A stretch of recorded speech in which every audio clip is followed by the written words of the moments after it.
Hi, I'm Ryan Szymanski, curator for Battleship New Jersey Museum and Memorial. Today we're going to talk about War Plan Red, which was one of a series of war plans the U.S. Navy and Army came up with jointly during the interwar period. If you're unfamiliar with these war plans, there's a link in the description below to a video we did that's just an overview of all the different ones. War Plan Red specifically are the plans for the United States, blue, going to war with red, which in this case is the United Kingdom. So the entire British Empire. As we talked about in our other video, different parts of the British Empire also received red names. So for example, Canada is crimson, Australia is scarlet, New Zealand is garnet.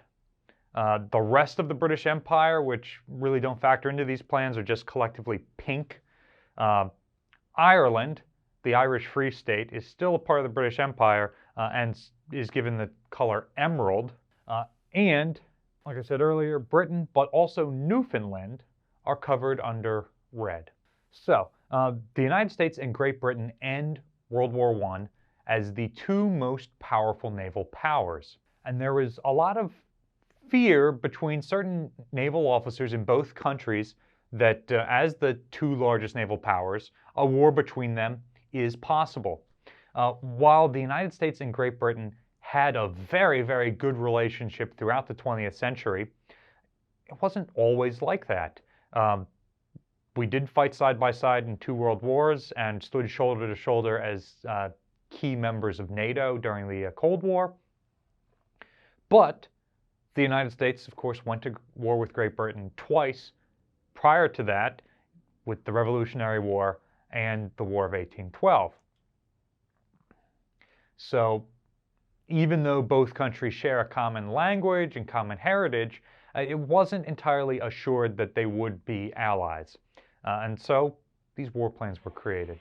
While the war plans are serious and detailed, they are just crafted by kind of mid-level officers, and it's a peacetime way of keeping everybody up to practice, particularly with logistics planning. So even though these plans exist, it doesn't necessarily mean that the United States was ready for a war with Great Britain. But it does mean that if a war happened, we had the basis of a plan, and even if we didn't go to war with Great Britain, there were still key logistical things that we looked into as part of this. So the United States Navy ends up operating alongside the Royal Navy in World War II. We had some very good charts of Halifax Harbor to help with that because we planned them as part of, well, what if we have to go to war with Great Britain and take Halifax from the Royal Navy? So some aspects of this plan do get carried on. So when did we start making this plan? What did it entail? The plan starts to be developed in 1927. At that point, the United States and Great Britain have already signed the Washington Naval Treaty in 1922, saying that those two countries will have parity in number of battleships. In Geneva, the two countries met to try and further achieve parity in smaller classes of ships. And they were not able to reach a consensus. The United States wanted about 25 of the largest possible ships, so 10,000-ton, 8-inch heavy cruisers. And Great Britain wanted a significantly larger number, even twice what the U.S. wanted, but smaller ships, maybe in the 8,000-ton range with only 6-inch guns. And this would allow them to better police all of their colonial possessions. And so the two countries couldn't agree, and they leave there. And so perhaps in response to this, or just coincidentally, the U.S. Navy starts making a plan in conjunction with the Army. These plans are joint Army-Navy plans, even though I'm primarily talking about the Navy side of it. And it's approved in 1930. So Secretary of the Navy and Secretary of War approve these plans. Notably, it does not go any higher than that. The president doesn't say, hey, this is a good idea. Congress, who is the only body authorized to declare war doesn't say, yeah, these plans are approved. When we go to war with Canada, this is what we're going to do. So it goes no higher than the secretaries of the respective services. The plan is further updated in 1935, and then it's dropped when the color-coded war plans in general are dropped when we switch to the rainbow war plans right before World War II starts in Europe. These plans are then declassified in 1974. So up until then, in theory, nobody else knew that we were making these plans, but in practice, it's reasonable to assume that everybody's making war plans for everyone else. If you watch that video on all the war plans, you'll see that the United States makes some really crazy plans with some strange people, or to go to war with some strange people. So the crux of these plans is that it is, for the United States, a Western Hemisphere defense only. Earlier wars with Great Britain saw the United States deploying a commerce raiding force and raiding around the world. By World War II, and even in World War I, we see the United States convoying warships and merchant ships across the ocean, and we see deploying large armies across the ocean. And in World War II, we see massive amphibious operations. Nothing like that is really planned in these war plans. The strategists look at it in 1930, so technology isn't quite where it would be in 1941, and say, it doesn't behoove us to try and blockade Great Britain. We don't have bases to do that. It doesn't behoove us to try and raid their merchant shipping, which is interesting because that's what the Royal Navy fears the absolute most. What we need to do is come up with a defensive plan if the Royal Navy sends their fleet, which is equal to us in battleships, but otherwise completely superior to us. So the American battleships are all of the standard type or older. They have one speed, 21 knots. They're all 12, 14, or 16-inch guns, but they're all slow. There are not many cruisers. There's a good number of destroyers. Submarines are okay. Aircraft carriers, we're getting there, but in 1930 we don't have particularly many. Great Britain has both battleships and battle cruisers, so fast capital ships that can turn the line of battle. They've got a huge number of cruisers to do commerce raiding and commerce protection. They've got the largest aircraft carrier fleet in the world during the interwar period, and the most experienced carrier aviators. Submarines, they've got the largest submarine fleet in the world at this point. So the U.S. Navy, even though we have battleship parity, is leery of going to war with Great Britain. So they only plan for a defensive war. We will keep our fleet on the east coast of the United States. We aren't going to deploy it to the Pacific to fight British colonies there. In fact, our colonies in the Pacific are left. It's assumed that Australia, New Zealand, and British Pacific forces are probably going to roll up in the Philippines and other islands like that, just like they did to Germany in World War I, and just take those places. And we've got no plans to fight Australia, New Zealand, India, any of those places in real detail. Much like World War II, we would decide we're going to fight primarily in the Atlantic, and the Pacific will be the backwater.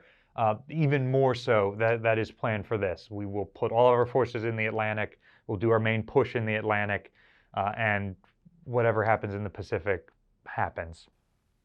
So the actual war plans focus around Halifax and the maritime provinces, Nova Scotia and New Brunswick. So that is where any English support for Canada is expected to show up. Because it is a Western Hemisphere war, and because we don't believe we have the ability to project power across the Atlantic to Great Britain, and they don't believe they have the ability to project power across the Atlantic to us, the war is going to fight in Canada. They're going to bring troops to Canada to invade the United States, so we've got to take Canada first. So that has to happen at Halifax. So if we can take that port, according to these plans, Great Britain has nowhere to go. They can't bring their army in. There's nothing to it. In addition to invading Halifax, they also planned for invading a series of other major Canadian cities, most of which are very close to the joint US-Canadian border. And it's worth saying that the Great Lakes and the U.S.-Canadian border is the longest undefended border in history, and it's been undefended for a very long time. So there aren't necessarily military bases and troops and fortifications there. In the event of a war, things would have to be rapidly mobilized and sent there. Some of the attacks are going to focus on Quebec and Montreal, major cities along the Great Lakes, Toronto, and then another push is going to go from North Dakota to Winnipeg. That's the major rail hub to get troops from one side of the country to another. And another much smaller push would go from the Washington area up to Vancouver, just to knock out that Pacific base. In theory, it's a sound plan. In practice, it's garbage. The British fear us doing commerce raiding, and we aren't planning to do that. We don't even have the forces to do that. We don't have a good fleet of cruisers to do commerce raiding. We're basically giving Great Britain all of our commerce because we're not planning on convoying these ships over there, convoying our commerce around the world. So even though Great Britain isn't planning to blockade the United States, we're going to de facto let them do it by not deploying forces. And the whole concept of rapidly at the beginning of the war mobilizing a significant enough force and supplies to invade Nova Scotia, even though it's right across the border there, is absurd. It took the United States almost a full year to conduct invasions in World War II. And we had been mobilizing for that war for a couple of years because it was already being fought elsewhere around the world. And granted, we were put on our back foot with the attack on Pearl Harbor, but I don't think within 6 months we could mobilize the standing army and get the supplies they need to go to Nova Scotia, much less just conduct it on a whim. It took a lot of training, a lot of practice, and whatnot just to conduct the invasions of North Africa and Guadalcanal around November of '42, almost a year into the U.S.'s involvement in World War II. And those two invasions were shoestring affairs. Granted, we are conducting operations simultaneously in two fronts, but we've got this huge border with Canada, and we're talking about pushing into Canada in 4 or 5 different places. So kind of difficult. So we're making these plans. Does Great Britain have a similar plan? Short answer is no. Their government told the Navy, even though the Navy is leery about the second greatest naval power, don't worry about it. We don't want to deal with it. We'll figure it out diplomatically. So even though Great Britain doesn't have a specific explicit plan, Canada does, believe it or not. And the Canadian plan actually predates the American plan by almost a decade. A lieutenant colonel by the name of Buster Brown comes up with this plan called Defense Scheme 1 in 1921. And by 1928, Canada gets rid of that plan. So even before the U.S. starts developing their own War Plan Red. Brown's plan is interesting and I suspect would probably work. His idea was when war is declared, the standing Canadian military immediately crosses the border in several places and invades the United States first. And this is great because the United States could not quickly enough mobilize a force, and we don't really have any defensive fortifications here. Even our standing forts where military is stationed aren't really good defensive fortifications. So his idea, these flying columns go in and immediately take Seattle, Minneapolis, Great Falls, and Albany, New York, all across the country, and destroy everything they can. And as soon as they hit organized resistance, pull back and destroy all the infrastructure they can along the ways, the factories, the bridges, the roads, and come back to Canada. And he probably correctly deduced that that buys 6 months to a year for Canada to get supported by Great Britain. Where this plan falls short, though, he does not make this plan in concert with the British. So he has no idea that that they don't actually have a plan to send an army over to support him. And his whole plan is to buy time for that army to get here. Also, he has to hold Halifax for that British army to arrive in Canada. And he's got zero defensive plans for the maritime provinces. So the United States could potentially still invade Halifax nearly uncontested while losing a number of northwestern cities to the Canadian invasion. And because this plan is kind of aggressive and ridiculous for the Canadians, it's taken out of service after less than a decade before the U.S. even develops those plans. I think it's hilarious. I think it would have worked. I think it's also hilarious to note that Buster Brown and some other mid-level Canadian military officers in civilian clothes do a tour of United States cities as part of developing this plan. So they wouldn't call them spies specifically, but essentially during the interwar period, there are Canadians spying for an invasion of the United States. And this would be really hilarious if the United States didn't also have these really well-developed plans for invading Canada in response. So, the fun part. What do I think a war with Great Britain would have looked like? Honestly, it would have been a bad idea. These two countries would lose a ton of their mercantile trade over this war for no gains. Both plans assume that they aren't giving stuff back.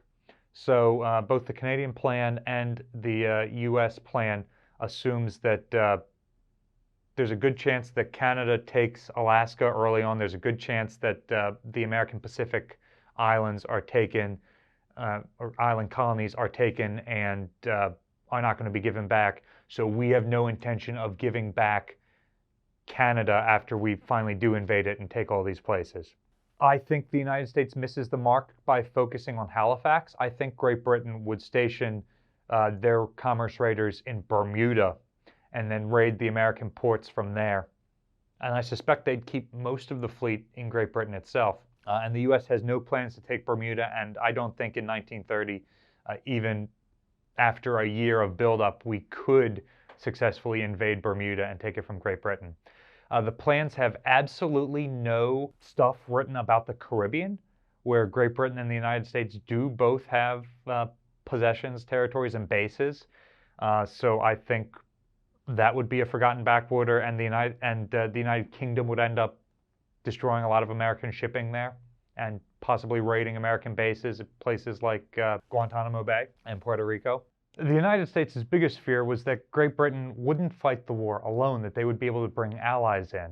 And the ally we feared most was Japan. So there's an entirely separate war plan called the Red-Orange Plan, which plans for fighting a war against Red, Great Britain, and Orange, Japan. And we'll cover that in a separate video later on, but that really puts the United States at a disadvantage. One, fighting a two-front war. Two, the two navies combined really outclass the United States. And three, it's going to show the United States completely isolated in North America. Any colonies and possessions we have outside North America are going to be taken, and that's it. We're no longer a world power, even if we somehow survive that war. This time period really interests me as a battleship enthusiast because submarines aren't as powerful in long range as they will become. Aircraft carriers and carrier aircraft definitely aren't. And while aircraft have proven that they can sink a stationary battleship following Billy Mitchell's tests on Ostfriesland, aircraft do not in fact sink an underway battleship until December of '41, when Prince of Wales is sunk by Japanese airplanes. So even early in World War II, aircraft attack primarily European battleships and do damage, but don't sink them, or they sink battleships in port that aren't maneuvering. And so a war fought in the 1930s between peer adversaries like the United States and Great Britain would be a battleship war without submarines or aircraft carriers playing as decisive a role as they would a decade later during World War II. Who do you think would have won in this hypothetical war, and what war plan do you want to see next? Let us know in the comments section down below.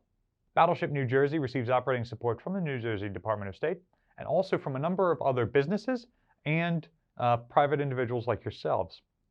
We really appreciate the support you've given us, and there's a link down in the description if you'd like to continue to support the channel. You can also support us by liking, sharing, and subscribing so more people find out about us and our museum. Thanks for watching.